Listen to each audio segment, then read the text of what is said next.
Hello, good morning, नमस्कार। Career elevate के YouTube channel पे आप सबका स्वागत है। तो क्वेश्चन आंसर की सीरीज़ जो हमने चला रखी थी उसी को कंटिन्यू करते हैं। तो फर्स्ट क्वेश्चन आज मेरे पास बचे, इनमें से कौन सी विधानसभा की आरक्षित सीट नहीं है। मतलब ये पूछ रहा है कि आरक्षित सीट कौन सी नहीं है। आरक्षित सीट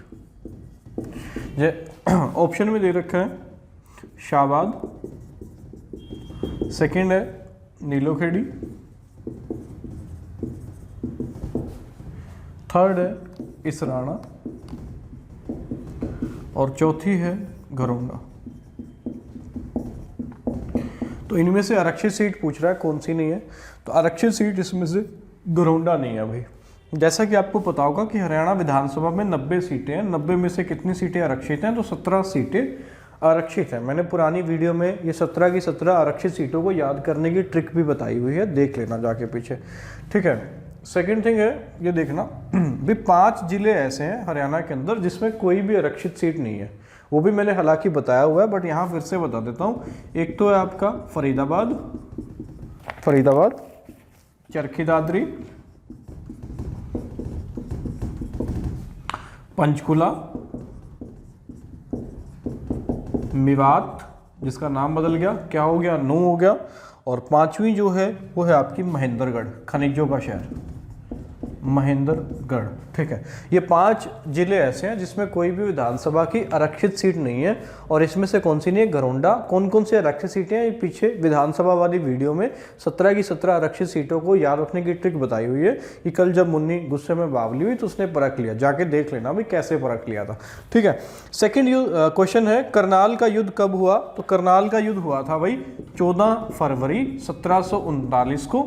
किस किस के बीच में हुआ? तो ये हुआ था मोहम्मद शाह रंगीला बादशाह भी जिसे कहते हैं, वर्सेस नादिर शाह को ईरान का नेपोलियन भी कहते हैं। जिसे भारत का नेपोलियन समुद्रगुप्त है और हरियाणा का नेपोलियन जो है वो हेमू को कहते हैं। ठीक वैसे ईरान का जो नेपोलियन है वो आपका नादिर शाह। और ये जब यहाँ पे आक्रमण करने आया था तो हमारे यहाँ से क्या क्या ले गया था ये भी पूछता है सवाल। एक तो ले गया था कोहिनूर हीरा, और दूसरा ले गया था भाई तख्ते ताउस जिसे मयूर सिंहासन भी कहते हैं, पिकॉक थ्रोन इंग्लिश के अंदर कहते हैं। ये दोनों चीजें नादिर शाह लेके चला गया था। नेक्स्ट क्वेश्चन है हरियाणा का पहला कॉलेज कौन सा है? तो ये सवाल भी मैंने पहले करवा रखा है। हरियाणा का पहला कॉलेज है पंडित नेकी राम शर्मा कॉलेज, जो कि कहाँ पे है? तो रोहतक में खुला था भाई। और जो इनकी वेबसाइट है, कॉलेज वालों की जो वेबसाइट है, पंडित नेकी राम शर्मा कॉलेज, हरियाणा का पहला कॉलेज की जो वेबसाइट है उसमें जो खुलने की जो ईयर दे रखा है वो दे रखा है 1927। परंतु HSSC ने एक बार ये सवाल पूछा था और उसने इसका आंसर 1926 बताया था। तो ये थोड़ा सा देख लेना। जो कॉलेज वालों की वेबसाइट है वहां पे 1927 है हरियाणा के पहले कॉलेज के खुलने का सन, जो कि कहाँ पे खुला? तो रोहतक में खुला था, ठीक है। ये चीज़ का ध्यान रख लेना थोड़ा सा। और HSSC ने इसकी डेट मानी 1926। मतलब जब ऑप्शन में दोनों हो तो आपको 1926 पे ही मार्क करना है, ठीक है। अगर 1926 नहीं है तो फिर लगाओगे कहाँ लगाओगे? 1927 पे लगाओगे। नेक्स्ट है जाट गजट समाचार पत्र किसने निकाला था? तो जाट गजट समाचार पत्र निकालते थे सर दीनबंधु छोटू राम जी जाट गजट समाचार पत्र निकालते थे। और कब शुरू हुआ था ये जाट गजट समाचार पत्र? तो 1916 में शुरू हुआ था। और कहाँ से निकाला गया था? तो रोहतक से शुरू हुआ था। ये चीज़ याद रखना। तो जाट गजट समाचार पत्र किसने निकाला? सर दीनबंधु छोटू राम ने 1916 में। और कहाँ से निकलता था? तो रोहतक से निकलता था। एक बार HSSC ने इसकी लैंग्वेज भी पूछी थी कि जाट गजट की लैंग्वेज क्या है? तो उर्दू भाषा थी भाई, उर्दू भाषा के अंदर था ये। और एक बार ये भी पूछा ये कैसा था, डेली था या 15 दिन बाद आता था या मासिक था? तो ये भाई वीकली था। वीकली मतलब साप्ताहिक। क्या बताया एक बार फिर से बता रहा हूं। जाट गजट किसने निकाला? तो सर दीनबंधु छोटू राम ने। कब? 1916 में। किस भाषा का समाचार पत्र था? तो उर्दू भाषा का। वीकली था, साप्ताहिक था। ये चीज याद रखना। आगे बढ़ते हैं। नेक्स्ट है और कहाँ से निकलता था? तो रोहतक से निकलता था। हरियाणा का वर्णन किस बौद्ध ग्रंथ में मिलता है? हरियाणा का वर्णन किस बौद्ध ग्रंथ में मिलता है? तो बौद्ध ग्रंथ जो है जिसमें हरियाणा का वर्णन मिलता है वो है दिव्य वदान। दिव्य वदान, ये पूछा गया सवाल है भी बहुत बार कि किस बौद्ध ग्रंथ में हरियाणा का वर्णन मिलता है, तो आंसर हो जाएगा दिव्य वदान।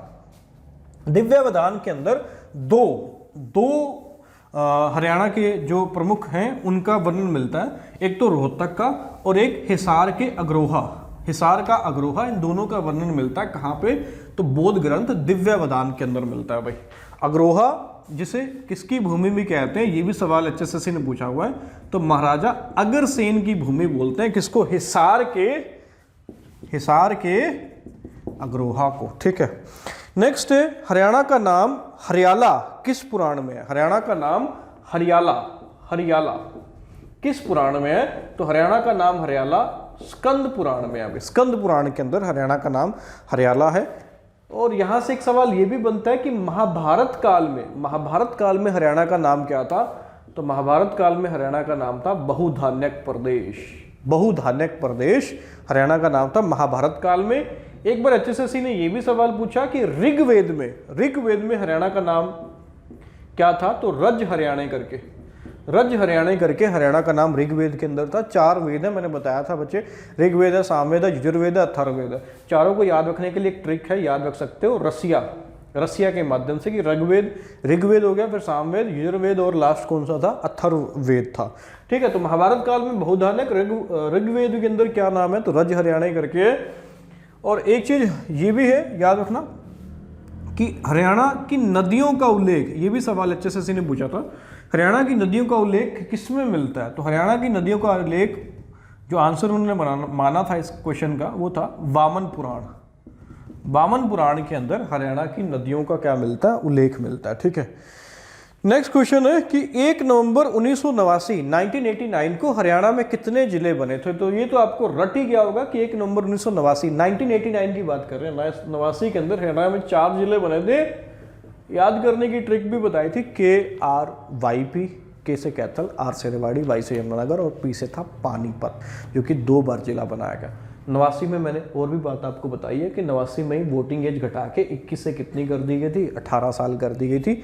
और 89 में ही देश के उप प्रधानमंत्री बने थे देवीलाल, जिन्हें किंग मेकर भी कहते हैं, ताऊ के नाम से भी जाने जाते हैं, जननायक भी कहते हैं। किसको? देवीलाल को कहते हैं। किसानों का मसीहा भी कौन है? तो देवीलाल है। ठीक है, और इन्होंने बुढ़ापा पेंशन की शुरुआत की थी और किसान कर्ज माफी योजना भी यही लेकर के आए थे, देवीलाल लेकर के आए थे। आगे बढ़ते हैं भाई। नेक्स्ट है राजा नाहर सिंह का किला कहाँ पे है? तो राजा नाहर सिंह का किला है भाई बल्लभगढ़ के अंदर। बल्लभगढ़, जिसका नाम चेंज हो गया बलरामगढ़। याद रखना, बल्लभगढ़ का नाम चेंज हो गया, बलरामगढ़ हो गया। नेक्स्ट है Rajiv Gandhi thermal power plant. Rajiv Gandhi thermal power plant कहाँ पे है? तो Rajiv Gandhi thermal power plant है भाई हिसार के खेदड़ के अंदर। हिसार के खेदड़ के अंदर।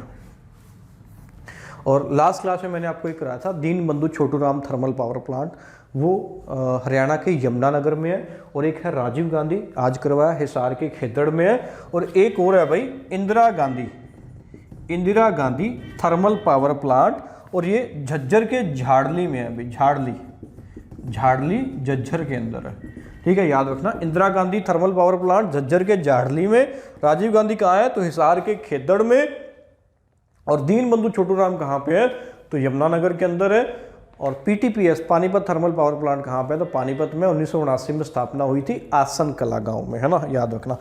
नेक्स्ट है अभी पांडु पिंडारा, इंपॉर्टेंट सवाल है, HSSC ने बहुत बार ये पूछा हुआ है। पांडु पिंडारा तीर्थ स्थल कहाँ पे है? तो हरियाणा के हर्ड में, जिसका नाम है क्या? जींद। ठीक है, प्राचीन समय में पांडु पिंडारा तीर्थ का स्थल का जो नाम था वो था भाई सोम तीर्थ इसको कहते थे, प्राचीन काल के अंदर कहते थे। और बोलते हैं कि जब महाभारत का युद्ध हुआ था तो उसमें बहुत सारे योद्धाओं की वीरगति को प्राप्त हो गए थे, तो उनकी आत्मा की शांति के लिए श्री कृष्ण जी ने पांडवों को बोला था कि आप सोम तीर्थ पर जाकर सोमवती अमावस्या को पिंडदान करो। तो तो पांडव उनके आदेशानुसार वहाँ चले गए, सोमतीर्थ चले गए। उन्होंने सोमवती जो थी, सोमवती अमावस्या थी, वो 12 साल बाद प्रकट हुई थी और इस कारण से बोलते हैं कि पांडवों ने उसको श्राप भी दिया था कि अब तू हर साल आएगी, इसलिए अब हर साल सोमवती अमावस्या आती है, पर उस टाइम पे 12 साल बाद प्रकट हुई थी, ठीक है। और उसी वजह से इस तीर्थ स्थल का नाम रख दिया गया पांडु पिंडारा। तो याद रखना, एक सवाल ऐसे भी पूछ सकता है, पांडु पिंडारा जींद में, ये तो पूछा ही हुआ है। पांडु पिंडारा का पुराना नाम क्या है? तो सोम तीर्थ कहते हैं, सोमवती अमावस्या वहाँ से इसका नाम पड़ा था, वही नाम था, तो सोम तीर्थ था, ये चीज़ याद रखना है ना। पांडवों ने यहाँ पे क्या किया था? तो पिंड दान किया था, जो महाभारत युद्ध में योद्धा मारे गए थे उनका पिंड दान किया था। नेक्स्ट क्वेश्चन है, बाड़सा गांव में, मैंने बताया था कल की क्लास में, थोड़ा सा रिपीट कर देता हूं कि कैंसर इंस्टीट्यूट कहाँ पे खोला जा रहा है? तो झज्जर के बाड़सा में खोला जा रहा है, मैंने बताया था। और 22वां एम्स, 22वां AIIMS एम्स रेवाड़ी के मनेठी में खोला जा रहा है। तो आज सवाल ये है कि जो बाड़सा के अंदर कैंसर इंस्टीट्यूट बनाया जा रहा है या बनाया गया है, इसके लिए कितने रुपए लगाने की घोषणा हुई है? तो बाड़सा वाला जो कैंसर इंस्टीट्यूट है, इसके लिए भाई 2035 करोड़ रुपए की लागत सुनिश्चित की गई थी। 2035 करोड़ रुपए कैंसर इंस्टीट्यूट झज्जर के बाड़सा के अंदर, ठीक है। और 22वां एम्स कहाँ खुल रहा है? तो रेवाड़ी के मनेठी। एम्स की फुल फॉर्म होती है बच्चे all India institute of medical science, ठीक है, ये चीज़ याद रखना। नेक्स्ट है, शाह कुली खां का मकबरा कहाँ पे है? तो शाह कुली खां का मकबरा है भाई नारनौल के अंदर। नारनौल कहाँ पे है? तो महेंद्रगढ़ के अंदर है। और कब बना था ये शाह कुली खां का मकबरा? तो 1578 के अंदर बनाया गया था। और इसका निर्माण कैसे हुआ या किससे हुआ, ये भी HSSC ने सवाल पूछा था। तो इसका निर्माण स्लेटी और लाल रंग के पत्थरों से किया गया था भाई, स्लेटी और लाल रंग के पत्थरों से किया गया था। किसका निर्माण किया गया था? तो शाह कुली खां के मकबरे का निर्माण किया गया था, ठीक है। शाह कुली खां के मकबरे से रिलेटेड एक सवाल ये भी बनता है कि भाई इसके अंदर एक त्रिपोलियन द्वार भी है, त्रिपोलियन द्वार, जो कि बनाया गया था 1589 के अंदर, 89 के अंदर, ठीक है, शाह कुली खां का मकबरा। और इसी मकबरे के पास आराम ए कोसर बाग भी है। आराम ए कोसर बाग किस मकबरे के पास है? तो शाह कुली खां के मकबरे के पास है। शाह कुली खां के मकबरे के पास ही आराम कोसर बाग है। और इसका निर्माण कब हुआ था? 1578 में। नारनौल में एक और मकबरा भी है, ये भी सवाल HSSC ने पूछा हुआ है, इब्राहिम खां सूरी का मकबरा। इब्राहिम खां सूरी का मकबरा। इब्राहिम खां सूरी कौन थे? तो शेरशाह सूरी के दादा इब्राहिम खां सूरी थे। इन्हीं की याद में शेरशाह सूरी ने नारनौल के अंदर किसका निर्माण किया था? तो मकबरे का निर्माण किया था। इब्राहिम खां सूरी का मकबरा भी कहाँ पे हो गया? तो नारनौल में हो गया। फिर से एक बार बता रहा हूँ, शाह कुली खां का मकबरा नारनौल में है, इसी के पास क्या है? आराम ए कोसर बाग है, ठीक है। त्रिपोलियन द्वार भी इसी का निर्माण किया गया था, कब? 1589 के अंदर। और इब्राहिम खां सूरी का मकबरा भी कहाँ पे है? नारनौल में है, जो कि किसके दादा है? शेरशाह सूरी के दादा है, जिसने हुमायूं को खदेड़ दिया था, यहाँ से भगा दिया था, इंडिया से भगा दिया था। और हुमायूं दर बदर की ठोकरें खाने को मजबूर हो गया था, ठीक है। और जब इसकी फिर मृत्यु हुई, किसकी? शेरशाह सूरी की, फिर वापस आया था कौन? हुमायूं भारत के अंदर वापस आया था। बोलते हैं कि कलिंजर का किले को जीतने के दौरान एक उक्का नाम का एक आग्नेयास्त्र था, जिसको चलाने के प्रयास में वो उसी पे विस्फोट हो गया था, शेरशाह सूरी पे, जिसके कारण उसकी मृत्यु हो गई थी। और बोलते हैं कि इन्होंने बोला था कि मैं तब तक अपने प्राण नहीं त्यागूंगा। ऐसा बोला जाता है कि जब तक मुझे विजय की खबर नहीं मिलेगी। तो जैसे ही बोला गया इनको कि हाँ किला हमने फतेह कर लिया है, किसी ने इनको खबर सुनाई, तो उसी टाइम पे इनकी मृत्यु हो गई थी। नेक्स्ट है लाल चेस्टनट मिट्टी। लाल चेस्टनट मिट्टी हरियाणा के किस जिले में पाई जाती है? तो आंसर है इसका यमुनानगर, यमुना वाला मैदान है वहीं पे ये मिट्टी पाई जाती है, लाल चेस्टनट मिट्टी पाई जाती है, हरियाणा के यमुनानगर में पाई जाती है, याद रखना, ठीक है। नेक्स्ट है हरियाणा साहित्य अकादमी का प्रथम पुरस्कार किसे मिला?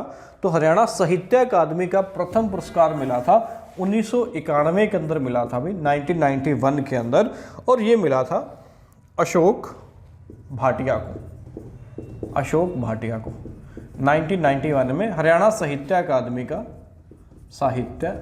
का प्रथम पुरस्कार मिला था अशोक भाटिया को 1991 के अंदर, 1991 के अंदर।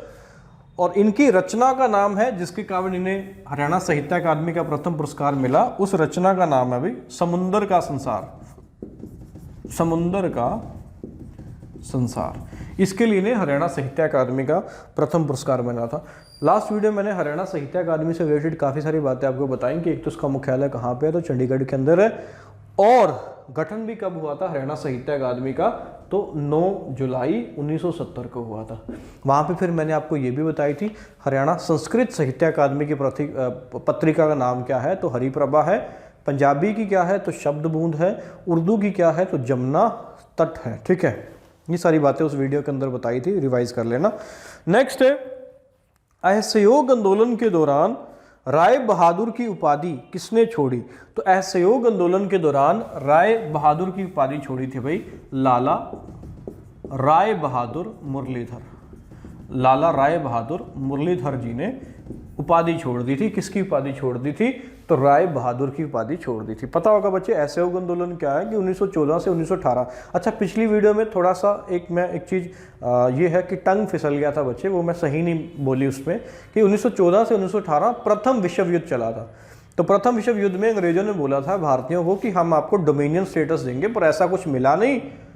और रिजल्ट में हमें क्या मिला? तो रोलेट एक्ट मिला, जिसके विरोध में जलियांवाला बाग में शांतिपूर्ण सभा का आयोजन किया गया था और उन निहत्तों पे गोलियां चलाना शुरू कर दिया गया था, ठीक है।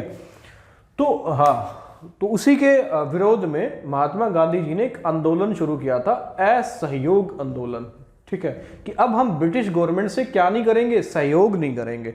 तो इसी असहयोग आंदोलन के दौरान लाला राय बहादुर मुरलीधर ने राय बहादुर की उपाधि त्याग दी थी, ठीक है। उस टाइम पे ये बोला गया था कि जितने भी सरकारी अफसर हैं जो इंडियन हैं, सरकारी जॉब पे हैं, उन सबको जॉब छोड़ देनी चाहिए, इलेक्ट्रिसिटी का, ठीक है, बिल नहीं भरना चाहिए। ये सारी बातें उस चीज़ पे बोली गई थी कि सरकार के साथ किसी भी प्रकार का क्या नहीं करना?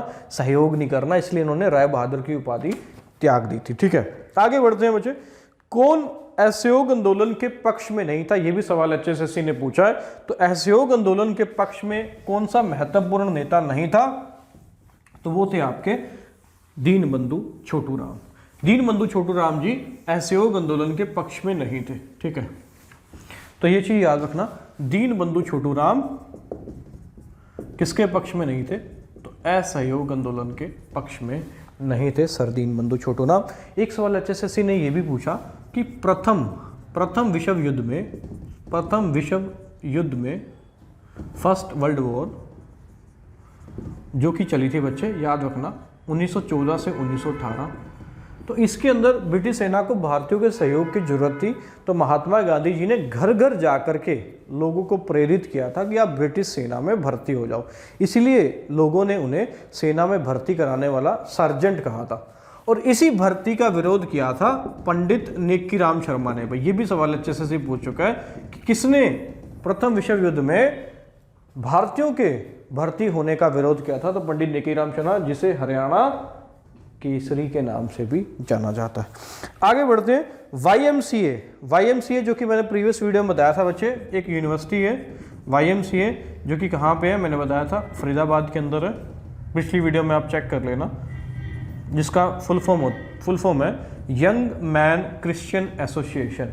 वहाँ पे मैं ये नहीं बता पाया था, इसका नाम बदल दिया गया, इसका नाम कर दिया गया जगदीश चंद्र बसु, या जगदीश चंद्र, एग्जैक्ट तो है Bose, Jagdish Chandra Bose university of science and technology, ये इसका नाम कर दिया गया, Jagdish Chandra Bose university of science and technology. तो YMCA का नया नाम क्या है, याद रखना, Jagdish Chandra Bose university of science and technology. Jagdish Chandra Bose क्या है बच्चे, बहुत बड़े वैज्ञानिक हुए हैं। इनके एक प्रसिद्ध इनसे जुड़ी एक घटना है कि इन्होंने बोला था कि ये जो पेड़ पौधे हैं ये सजीव तो हैं ही, ये तो बहुत पहले कहा जा चुका था, बट इन्होंने बोला था कि इनको भी दर्द होता है, जैसे एक नॉर्मल लिविंग पर्सन को दर्द होता है वैसे इनको दर्द होता है। इनकी टहनियाँ काट दें या ठीक है इनको नुकसान पहुंचाएं तो इनको भी पेन होता है, दर्द होता है। तो उसके लिए एक एक्सपेरिमेंट कर रहे थे कि अगर किसी पेड़ को एक जहर का टीका लगाया जाए, पॉइजन का टीका लगाया जाए, जहर उस पर गिराया जाए तो वो मुरझा जाता है, ठीक है, या वो उसको भी दर्द होता है, मुरझा जाता है। तो जब ये एक्सपेरिमेंट ये कर रहे थे पब्लिकली तो उन्होंने जब जहर लगाया पेड़ को तो उस पर कोई असर नहीं हुआ था। तो ये अपनी थ्योरी के प्रति इतने कॉन्फिडेंट थे कि इन्होंने वही जहर पी लिया था और इनको भी कुछ नहीं हुआ। तो फिर वहाँ से ये प्रूफ हुआ कि वो जहर ही नकली था। बाद में जब असली जहर मंगवाया गया और फिर लगाया गया तो फिर हाँ सच में पाया कि वो पेड़ मुरझा गया था।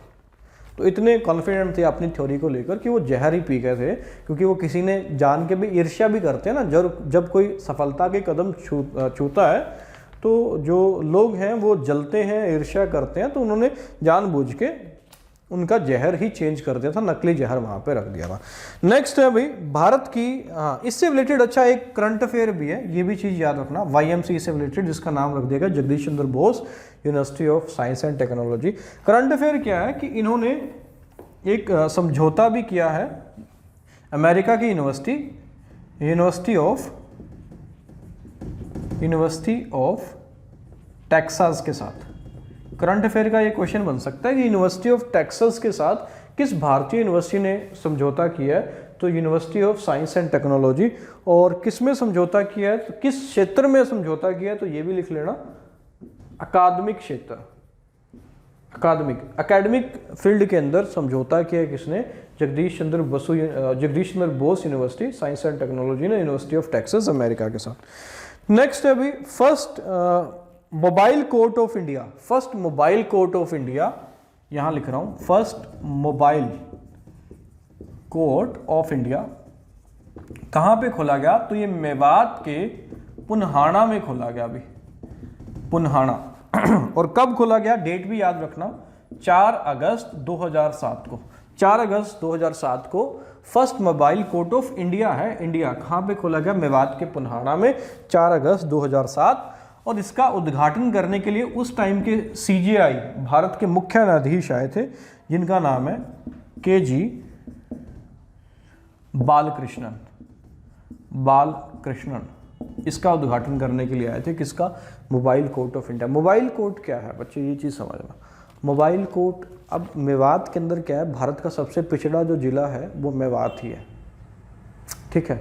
अब लोगों तक न्याय घर घर तक पहुंचाने के लिए, ठीक है, मतलब अगर कोई ऐसा गांव है जो कि कोर्ट से दूर है और वहाँ कोई आने जाने का साधन भी नहीं है, तो घर तक न्याय पहुंचाने के लिए बाकायदा एक बस के अंदर एक अधिकारी, एक जज जाएगा और सुनवाई करेगा केस की। और यही कोर्ट बोला गया, कौन सा कोर्ट बोला गया, मोबाइल कोर्ट। मतलब बसों में जाकर अब हर एक व्यक्ति तक न्याय पहुंचाएगा, ये वाला कोर्ट बोला गया। कौन सा कोर्ट, मोबाइल कोर्ट को बोला गया, जो कि सबसे पहला कहाँ पे खुला, मेवात के पुन्हाना में, 4 अगस्त 2007 को, ठीक है।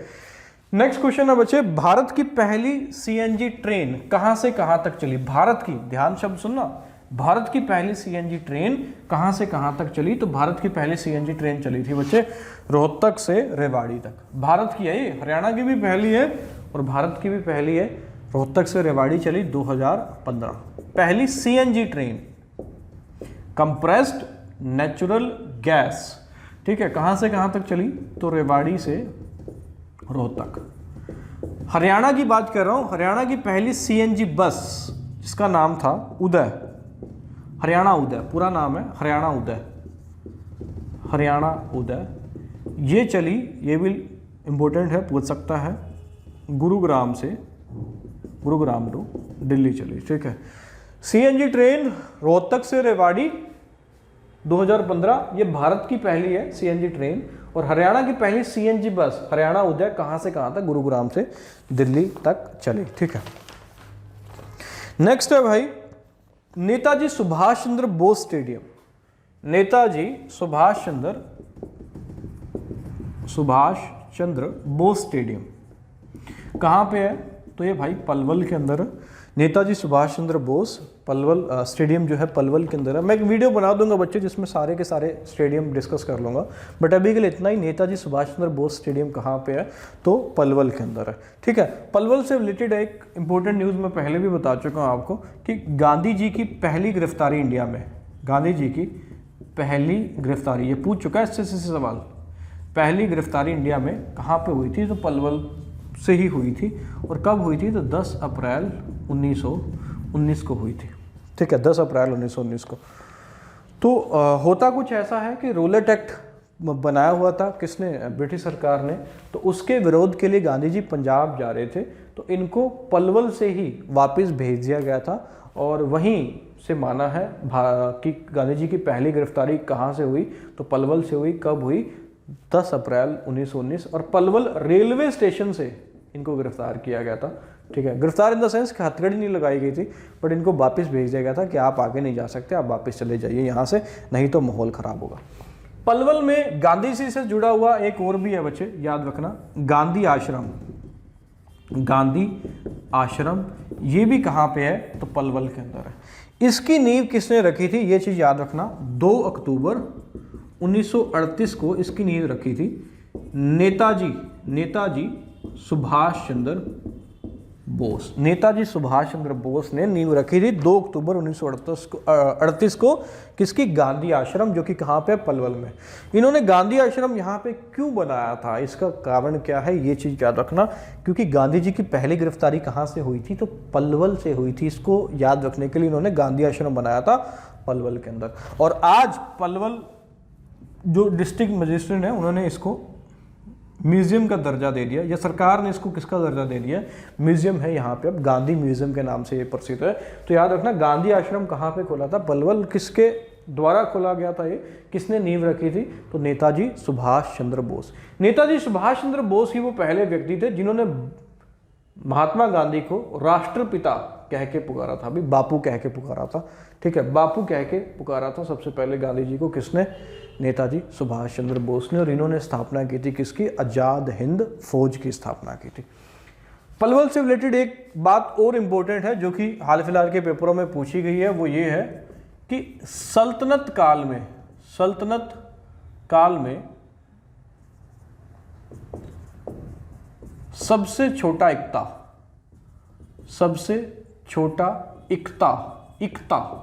कौन सा था? तो पलवल था भाई, जिसके अंदर मात्र 30 से 40 गांव आते थे। पलवल इक्ता बोले तो आज जैसे जिले हैं, डिस्ट्रिक्ट हैं, तो ठीक वैसे ही सल्तनत काल में सबसे छोटा इक्ता, HSSC सवाल बाकायदा पूछा, तो कौन सा? पलवल, जिसके अंदर 30 से 40 गांव आते थे। और पलवल से एक इम्पोर्टेंट सवाल और भी है जो आपको याद रखना है कि पूर्व जो नौसेना अध्यक्ष थे जिनका नाम था भी सुनील लांबा, उनका जन्म भी कहाँ पे हुआ था? तो हरियाणा के पलवल में हुआ था। तो वो पलवल से ही थे। यही सवाल HSSC ने पूछा हुआ है कि पूर्व नौसेना अध्यक्ष जिसका नाम था सुनील लांबा, वो भी कहाँ से थे? तो पलवल के अंदर थे। पूर्व है। अब कौन है? करमबीर सिंह। श्री करमबीर सिंह क्या है? तो नौसेना अध्यक्ष है, नौसेना अध्यक्ष, नेवल चीफ है ना। जो पहले नेवल चीफ थे वो पहले, फर्स्ट नहीं, इनसे पहले जो थे वो सुनील लांबा थे। हरियाणा के किस जिले से थे? तो पलवल से थे। आज कौन है? तो करमबीर सिंह है जो नौसेना अध्यक्ष है, जो कि पंजाब के कहाँ से हैं? तो जालंधर से। ठीक है, ये चीज़ याद रखना। तो ये कुछ एक इंपॉर्टेंट क्वेश्चन थे जो बच्चे मैंने कराए, और भी बहुत सारी जानकारी आपको साथ के साथ दी है मैंने। और अब हम कुछ करेंगे करंट अफेयर के क्वेश्चन, इसको मैं मिटा देता हूँ। चलिए, नेक्स्ट है HPSC के नए चेयरमैन। करंट अफेयर के क्वेश्चन है भैया। HPSC के नए चेयरमैन बनाए गए हैं, इनका नाम है भाई आलोक वर्मा। सवाल पूछा जा सकता है आने वाली परीक्षा में, ग्राम सचिव के पेपर में, कि HPSC के नए चेयरमैन कौन है? हरियाणा पब्लिक सर्विस कमीशन, जिसका मुख्यालय पंचकुला के अंदर है।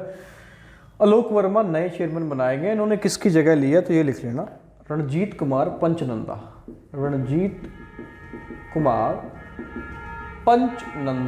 की जगह ली है आलोक वर्मा ने। HPSC के चेयरमैन है। ठीक है, नेक्स्ट है भाई वर्ल्ड बैंक के वर्ल्ड बैंक, ये करंट अफेयर की बातें हैं बच्चे, सॉरी हाल फिलहाल की, अक्टूबर जुलाई अगस्त इन्हीं महीनों की, ठीक है। वर्ल्ड बैंक के एग्जीक्यूटिव डायरेक्टर बनाया गया, किसको बनाया गया, तो इसका नाम है राजेश खुल्लर। राजेश खुल्लर साहब को वर्ल्ड बैंक के क्या बनाया गया, तो एग्जीक्यूटिव डायरेक्टर बनाया गया है। और कितने साल के लिए बने हैं, 3 साल के लिए। कब तक रहेंगे, तो 2023 तक रहेंगे, 2023 तक, 31 अगस्त 2023 तक ये वर्ल्ड बैंक के एग्जीक्यूटिव डायरेक्टर रहेंगे। और किन किन देशों के हैं ये, जॉइंट है, इंडिया, बांग्लादेश, भूटान और चौथा है श्रीलंका। इन 4 देशों के एग्जीक्यूटिव डायरेक्टर रहेंगे, रिप्रेजेंटेटिव रहेंगे राजेश खुल्लर वर्ल्ड बैंक के अंदर। 3 साल के लिए रहेंगे, 31 अगस्त 2023 को ये रिटायर होंगे। ये पहले क्या थे भाई, प्रिंसिपल चीफ सेक्रेटरी थे, किसके, सीएम साहब के, हिंदी में हो जाएगा मुख्य प्रधान सचिव थे सीएम साहब के। कौन थे, राजेश खुल्लर। अब राजेश खुल्लर वर्ल्ड बैंक में चले गए तो इनकी जगह कौन आए हैं, ये भी लिख लेना, पूछा जा सकता है, श्री DS डेसी। श्री DS डेसी को अब principal chief secretary to the CM बनाया गया, श्री DS डेसी को, ये चीज याद रखना, ठीक है। नेक्स्ट है अभी हरको बैंक। हरको बैंक के पीछे पोस्ट भी निकली थी ना बच्चे, हरियाणा कोऑपरेटिव बैंक। हरको बैंक के नए चेयरमैन बने हैं हरको बैंक के, उनका नाम है अरविंद यादव। अरविंद यादव हरको बैंक के क्या बने हैं, नए chairman, Haryana cooperative bank, Arvind Yadav, ठीक है, याद रखना। नेक्स्ट आप जानती हैं भाई, ये तो बड़ा फेमस हुआ था, यूपीएससी 2019 के अंदर टॉपर जो हुए प्रदीप सिंह, ये हरियाणा के कहाँ से हैं, कौन से जिले से हैं, एटलस सिटी भी जिसे कहते हैं, हरियाणा के सोनीपत जिले से हैं प्रदीप सिंह। और सोनीपत में जो गांव है, ये भी सवाल पूछ सकता है HSSC, तो तेवड़ी गांव से हैं, तेवड़ी गांव से हरियाणा के टॉपर प्रदीप सिंह, यूपीएससी 2019 में। कितने % इनको मार्क्स मिले थे, ये भी पूछ ले अगर, तो 52.9% मार्क्स केवल इनको मिले थे। अब तुम देख लो 52.9% में यूपीएससी टॉपर बनता है। यूपीएससी टॉपर बनने के लिए 60-70%, 90%, 95% नहीं चाहिए, इतने % में यूपीएससी टॉपर बनता है, 52%, 50% में, ठीक है, इतना पेपर कठिन होता है। नेक्स्ट है भाई, बीजेपी के नए प्रदेशाध्यक्ष बनाए गए, नए प्रदेशाध्यक्ष, मतलब बीजेपी के हरियाणा के प्रदेश अध्यक्ष कौन से हैं, हरियाणा के, तो इसका नाम है, पहले सुभाष बराला थे, सुभाष बराला, अब सुभाष बराला की जगह पे आए हैं ओपी धनखड़। ओपी धनखड़ 2019 विधानसभा चुनाव में इनकी हार हो गई थी बादली सीट से, और इनको बना देगा हरियाणा प्रदेशाध्यक्ष। पहले कौन थे, तो सुभाष बराला, सुभाष बराला जी थे, ठीक है। बीजेपी के जो नेशनल लेवल पे जो प्रदेशाध्यक्ष नहीं बोलेंगे, नेशनल लेवल पे जो राष्ट्रीय अध्यक्ष हैं बीजेपी के, राष्ट्रीय अध्यक्ष, उनका नाम है अभी जेपी नड्डा, जेपी नड्डा साहब। उन्होंने इनको अपॉइंट किया है हरियाणा के प्रदेशाध्यक्ष, जिनका नाम है ओपी धनखड़। पहले कौन थे, सुभाष बराला, तो सुभाष बराला की जगह ली किसने, ओपी धनखड़ साहब ने ली है, ठीक है। नेक्स्ट है भी इंपॉर्टेंट है ये भी भाई, पानीपत के एक किसान हैं जिनका नाम है राम प्रताप, जिन्होंने बिना बीज का शुगर फ्री तरबूज तैयार किया है भाई। ये सवाल पूछा जा सकता है करंट अफेयर से रिलेटेड, इसी साल की बातें हैं, जुलाई की, है ना। शुगर फ्री तरबूज, और बिना बीज का है भाई, बिना बीज का है ना। किसने तैयार किया, तो राम प्रताप। कहाँ गया ये किसान, तो पानीपत, PNP से लिख रहा हूँ, राम प्रताप पानीपत। और गांव का नाम भी अगर पूछ ले तो गांव है भाई सिवाहा गांव, सिवाहा गांव। शुगर फ्री तरबूज बिना बीज का किसने तैयार किया, तो राम प्रताप ने अपने खेत में बुआई करवाई थी भाई। पानीपत का ये किसान है, और पानीपत के कौन से गांव से है, तो सिवाहा गांव से है, ठीक है। चलिए मैं इतने मार्कर में इंक डाल लेता हूं। नेक्स्ट है भाई पूनम चौहान, जो है ये एयरफोर्स के अंदर फ्लाइंग ऑफिसर बनी है। ये सवाल पूछा जा सकता है भाई, फ्लाइंग ऑफिसर, और कहाँ से है ये, तो ये है पलवल से भाई। प से पूनम है, प से ही पलवल है, लगा ना पूनम चौहान आए तो। पूनम चौहान कहाँ पे, तो पलवल से है। ठीक है, आगे बढ़ते हैं। अभी नेक्स्ट है भाई भिवानी जिला है जो अपना, जिसे हरियाणा की काशी कहते हैं भाई, इसका एक गांव है रोहनाथ गांव। रोहनाथ गांव, इसमें स्वतंत्रता दिवस 15 अगस्त 2020 के मौके पर जो झंडा फहराया उसका नाम है भाई आत्माराम। आत्माराम। अब तुम बोलोगे कि सर ये सवाल क्या इतना इंपॉर्टेंट होगा, झंडे तो लोग फहरा रहे हैं, गांव-गांव में फहराए जा रहे हैं। भाई ये गांव ऐसा गांव है रोहनाथ गांव, जिसके अंदर 1947 से लेकर 2018 तक, बात सुनना, 1947 से 2018 तक कभी भी स्वतंत्रता दिवस नहीं मनाएगा और ना ही तिरंगा फहराएगा। अब तुम बोलोगे सर जी ऐसा क्यों? भाई ये गांव जो है ये 1857 की क्रांति में बड़ा मशहूर गांव था, बड़ा प्रसिद्ध गांव था, बहुत सारे क्रांतिकारी थे यहाँ से, और यहाँ के लोगों को ब्रिटिश सरकार ने बहुत सारी यातनाएं देकर के मारा था, बहुत बर्बरता से कुचला था रोहनाथ गांव के अंदर 1857 के विद्रोह को। ठीक है, तो यहाँ के जो लोग हैं ये 1947 के बाद भी खुद को गुलाम महसूस करते थे, आज़ाद नहीं महसूस करते थे, इसलिए 2018 तक यहाँ कोई स्वतंत्रता दिवस नहीं मनाएगा, ना ही कोई तिरंगा फहराएगा। 2018 में अपने सीएम साहब खट्टर साहब पहुँचे थे और 23 मार्च 2018 को पहली बार यहाँ पे तिरंगा फहराएगा। कहाँ पे? रोहनाथ गाँव के अंदर। और अब की बार किसने फहराया? तो आत्माराम, जो कि 80+, एग्जैक्ट मुझे नहीं पता, ठीक है, याद नहीं है, चाहोगे तो अगली वीडियो में बता दूंगा कि एग्जैक्ट इनका जो एज है। इन्होंने, ये फ्रीडम फाइटर है, ठीक है, 70+, 75+, 80+ इनकी एज है, 80 के आसपास। तो इन्होंने तिरंगा फहराया भिवानी के कौन से गांव में? रोहनाथ गांव के अंदर, जिसमें 1947 से 2018 तक कभी तिरंगा नहीं फहराया गया था। खट्टर साहब पहुंचे थे 2018 में। आगे अभी नेक्स्ट, उर्दू के महान शायर हैं जिनका निधन हुआ अभी 21 अक्टूबर 2020 को, तो उनके बारे में थोड़ी चर्चा कर लेते हैं अभी। उर्दू के महान शायर हैं जिनका नाम है अभी महेंद्र प्रताप चांद। महेंद्र प्रताप चांद कौन है? तो उर्दू के महान शायर जिनका अभी निधन हुआ 31 अक्टूबर 2020 को। सॉरी 31 नहीं, 21 अक्टूबर 2020 को इनका निधन हुआ।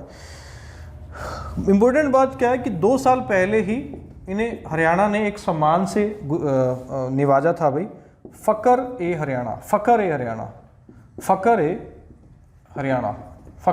हरियाणा सम्मान से 2 साल पहले ही निवाजा था। किसको? महेंद्र प्रताप चांद को। हरियाणा उर्दू साहित्य अकादमी ने इस पुरस्कार से निवाजा था, और हरियाणा सरकार ने भी, ठीक है, किसको? महेंद्र प्रताप चांद को फ़ख्र ए हरियाणा। ठीक है, याद रखना भाई, 31 अक्टूबर 2020 को इनका क्या हुआ? निधन हुआ।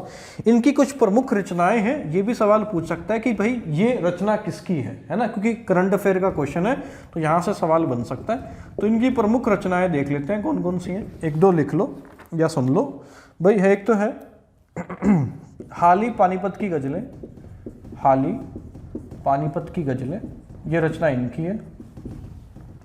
एक और है दूध की कीमत।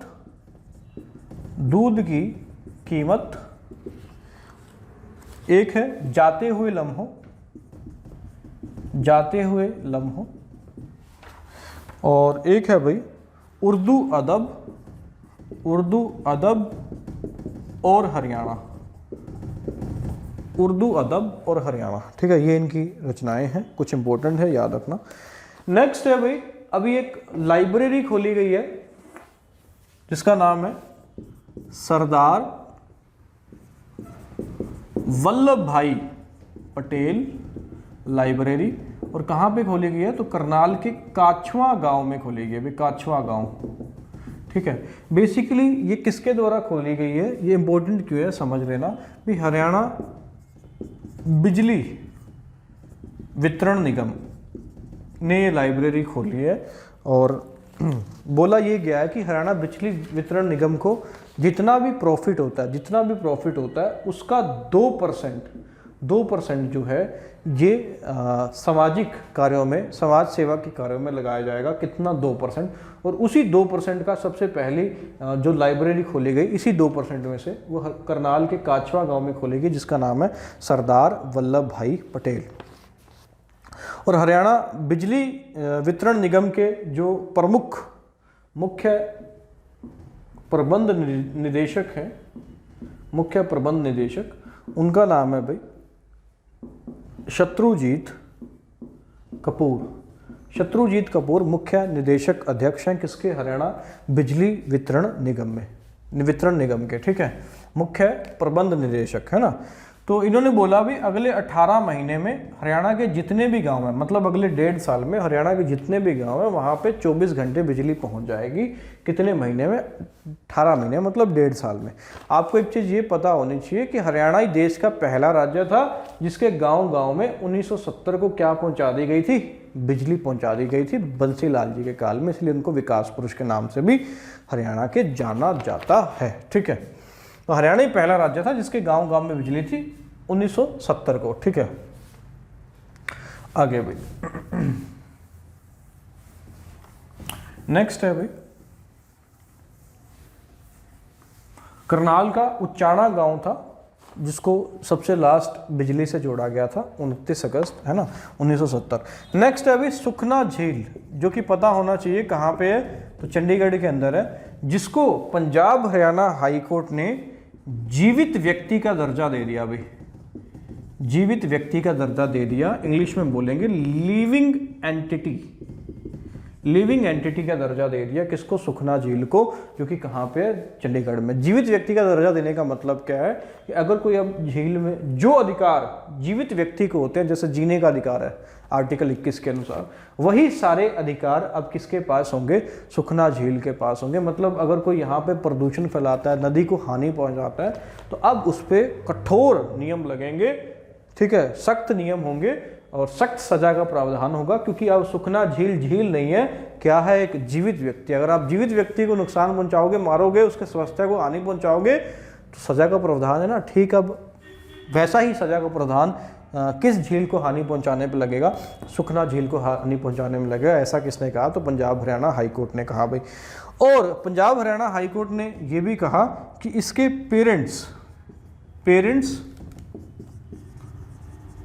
या संरक्षक जो होंगे वो चंडीगढ़ के लोग होंगे भाई, CHD के लोग।